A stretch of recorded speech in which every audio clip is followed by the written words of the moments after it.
अस्सलाम वालेकुम dear students, मेरा नाम डॉक्टर अमीन साजिद है और हमारा आज का जो सब्जेक्ट है वो केमिस्ट्री है।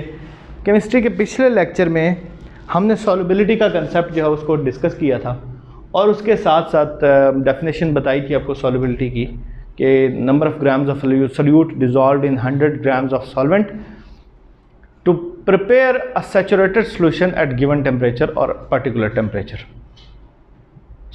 हमारा जो उसके बाद हमने फैक्टर्स को डिस्कस किया था वन बाय वन। पहला फैक्टर जो सॉल्युबिलिटी के इफेक्ट करने वाला था वो था principle of like dissolve like. General principle of solubility क्या है? Like dissolve like. नंबर 2 पे हमने सोल्यूट सॉल्वेंट इंटरेक्शंस को डिस्कस किया था, किस तरह से सोल्यूट सॉल्वेंट और सोल्यूट सॉल्वेंट की आपस की अट्रैक्टिव फोर्सेस जो हैं उन पे डिपेंड करती है सॉल्युबिलिटी किसी भी सब्सटेंस की। हमारा आज का जो टॉपिक है that is the effect of temperature. Solubility के ऊपर टेम्परेचर का इफेक्ट क्या होगा? जनरली हमें यही लगता है कि सॉल्युबिलिटी जो है वो टेम्परेचर को इंक्रीज़ करने से इंक्रीज़ होगी। अगर हम टेम्परेचर को इंक्रीज़ करेंगे तो इंक्रीज़ होगी सॉल्युबिलिटी, लेकिन ये हमेशा ठीक नहीं होता।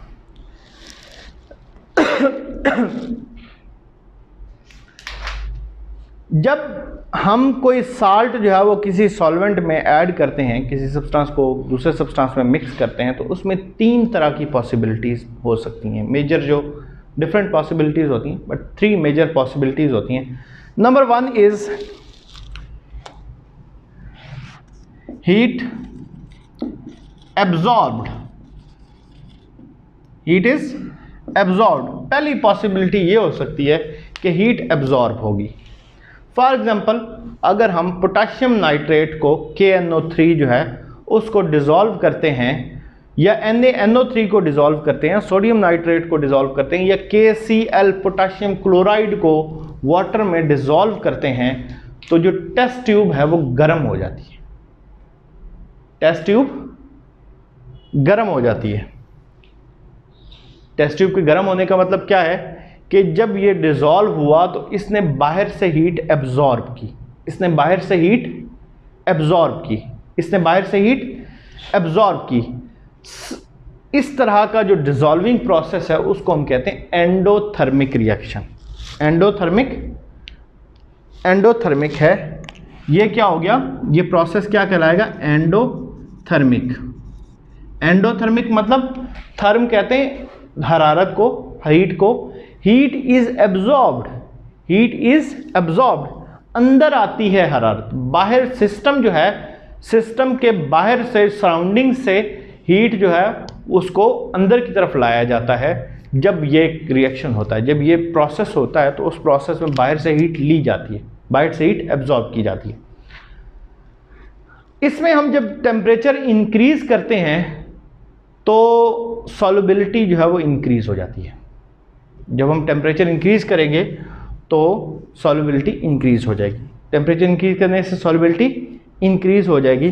फॉर एग्जांपल, अगर NaNO3 की हम बात करें तो इसकी ये टेम्परेचर इंक्रीज हो रहा है इस तरफ को, ठीक है, और ये सॉल्युबिलिटी इंक्रीज हो रही है। ये अगर उसकी किसी टेम्परेचर 0 डिग्री सेंटीग्रेड पर सॉल्युबिलिटी है, तो जैसे हम सॉल्युबिलिटी टेम्परेचर इंक्रीज करेंगे तो इसकी सॉल्युबिलिटी भी इंक्रीज कर जाएगी। इसी तरह से अगर हम KNO3 की बात करें तो उसकी सॉल्युबिलिटी भी इंक्रीज करती है। उसकी सॉल्युबिलिटी भी विद द टेम्परेचर इंक्रीज करती है। हम जितना हीट करते जाएंगे सॉल्युबिलिटी इंक्रीज होती जाएगी, क्योंकि उसको हीट चाहिए होती है डिसोल्यूशन का प्रोसेस करने के लिए। ऐसे रिएक्शंस को जहां पे हीट एब्जॉर्ब होती है, इसका मतलब यह है कि उसको हीट चाहिए। ये प्रोसेस करने के लिए उसको बाहर से टेम्परेचर चाहिए, बाहर से हीट चाहिए। जब हम हीट उसको बाहर से खुद दे देंगे, हीट करेंगे उसको, तो सॉल्युबिलिटी इंक्रीज हो जाएगी, वो प्रोसेस फास्ट हो जाएगा। Next possibility is heat is given out. Number 2 क्या पॉसिबिलिटी है? हीट इज गिवन आउट और heat is evolved. Temperature release होगा बाहर को, हीट इवॉल्व होगी, हीट जो है वो बाहर दी जाएगी। इसकी एग्जांपल है लिथियम सल्फेट को या सीजियम सल्फेट जो है Ce2SO4 टेकन थ्राइस। जब हम इनको डिसॉल्व करते हैं वाटर में तो टेस्ट ट्यूब जो है वो गर्म हो जाती है, टेस्ट ट्यूब गर्म हो जाती है, सॉरी वो उसमें जब हीट एब्जॉर्ब होती है तो टेस्ट ट्यूब ठंडी हो जाती है, क्योंकि उस टेस्ट ट्यूब का भी जो टेम्परेचर था वो भी अंदर ले गया, हीट वो भी अंदर चला गया, उसको भी एब्जॉर्ब कर लिया उसने, सिस्टम था उसने बाहर से भी हीट लेके उसको अंदर एब्जॉर्ब कर लिया, तो उसमें जो टेस्ट ट्यूब है वो ठंडी हो जाती है। हीट जब गिव आउट की जाती है, जब हीट इवॉल्व होती है तो फिर टेस्ट ट्यूब गर्म हो जाती है, टेस्ट ट्यूब गर्म हो जाती है। जब टेस्ट ट्यूब गर्म होती है तो इसका मतलब यह है कि हीट यहाँ से बाहर दी जा रही है। जब ये प्रोसेस हो रहा है तो इसमें से हीट निकल रही है, इसमें से हीट निकल रही है। अब इस प्रोसेस में अगर हम इस लिथियम सल्फेट को हम जैसे डालें Li2SO4 टेकन थ्राइस जो है SO4 को अगर हम डाल रहे हैं वाटर में, तो अगर हम उसको गर्म करेंगे तो इसकी सॉल्युबिलिटी कम हो जाएगी। अगर हम इसको हीट करेंगे, टेम्परेचर इंक्रीज करेंगे तो इसकी सॉल्युबिलिटी कम हो जाएगी। ये फॉर एग्जांपल उसकी सॉल्युबिलिटी है C2SO4 की, तो जब हम इसको हीट करेंगे, टेम्परेचर इंक्रीज करेंगे तो इसकी सॉल्युबिलिटी कम हो जाएगी, इसकी सॉल्युबिलिटी कम हो जाएगी। जब हीट जो है वो इवॉल्व होती है, व्हेन द रिएक्शंस और द कंपाउंड्स उन जिनकी सॉल्युबिलिटी के दौरान हीट गिव आउट होती है, हीट बाहर निकलती है, अगर हम उनको हीट करेंगे तो उनकी सॉल्युबिलिटी कम हो जाएगी, उनकी सॉल्युबिलिटी कम हो जाएगी टेम्परेचर इंक्रीज करने। हाँ, टेम्परेचर अगर डिक्रीज करेंगे तो फिर सॉल्युबिलिटी बढ़ने के चांसेस है, क्योंकि ऑलरेडी हीट बाहर से हीट हम सक करना शुरू कर दें ना, बाहर से हम हीट अपनी तरफ खींचना शुरू कर दें तो उसको जो है वो मजीद हीट जो उसको निकालनी है वो हम पहले निकाल रहे हैं, हीट हम खींच रहे हैं अपनी तरफ। जब हम हीट अपनी तरफ बाहर को खींचेंगे, टेम्परेचर कम करेंगे तो उसकी सॉल्युबिलिटी बढ़ जाएगी। इसी तरह से जो तीसरा फैक्ट है वो है नो चेंज। अब तक हमने ये डिस्कस किया कि हीट एब्जॉर्ब होती है, यानी हम टेम्परेचर बढ़ाएंगे तो सॉल्युबिलिटी बढ़ जाएगी। हीट गिव आउट होती है, हम टेम्परेचर बढ़ाएंगे तो सॉल्युबिलिटी कम हो जाएगी, सॉल्युबिलिटी कम हो जाएगी।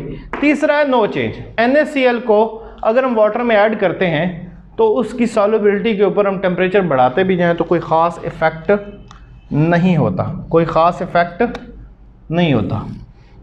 बढ़ाते जाएं टेम्परेचर, कोई ख़ास फर्क नहीं पड़ेगा, ठीक है। कोई सिग्निफिकेंट चेंज इसकी सॉल्युबिलिटी में नहीं आएगी, सॉल्युबिलिटी अपनी वही रहेगी इसकी। वेरी लिटल और वेरी इनसिग्निफिकेंट इफेक्ट होगा, अ लिटल बिट चेंज आएगी, अदरवाइज टेम्परेचर बढ़ाने से कोई ख़ास फर्क नहीं पड़ेगा। टेम्परेचर का सॉल्युबिलिटी के ऊपर एक मिनिमम इफेक्ट है। ये तीन तरह के इफेक्ट्स हैं जो हमने आज डिस्कस किए कि टेम्परेचर का तीन तरह के इफेक्ट हो सकते हैं। पहला यह है कि हीट एब्जॉर्ब होती है, ऐसे प्रोसेसेस सॉल्युबिलिटी प्रोसेस ऐसे जहाँ पे हीट एब्जॉर्ब होती है। अगर हीट एब्जॉर्ब होती है तो उसको जब हम हीट करेंगे तो सॉल्युबिलिटी बढ़ जाएगी। दूसरे में हीट गिव आउट होती है, अगर इसको हम हीट करेंगे तो उसकी सॉल्युबिलिटी कम हो जाएगी। और तीसरे ऐसे मॉलिक्यूल्स हैं जिनकी सॉल्युबिलिटी टेम्परेचर के साथ चेंज नहीं होती, उनको अगर हम हीट करें या कोल्ड करें तो उससे उनकी सॉल्युबिलिटी के ऊपर बहुत मिनिमल सा इफेक्ट, बहुत माइनर सा इफेक्ट पड़ता है, अदरवाइज उनकी सॉल्युबिलिटी में कोई सिग्निफिकेंट तब्दीली चेंज नहीं आती। इसके साथ ही हमारा आज का लेक्चर ख़त्म हो। इंशाल्लाह हम अगले लेक्चर में कंपैरिजन करेंगे सॉल्यूशन, सस्पेंशन और कोलाइड्स का। जज़ाकुमुल्लाह खैर। अस्सलाम वालेकुम।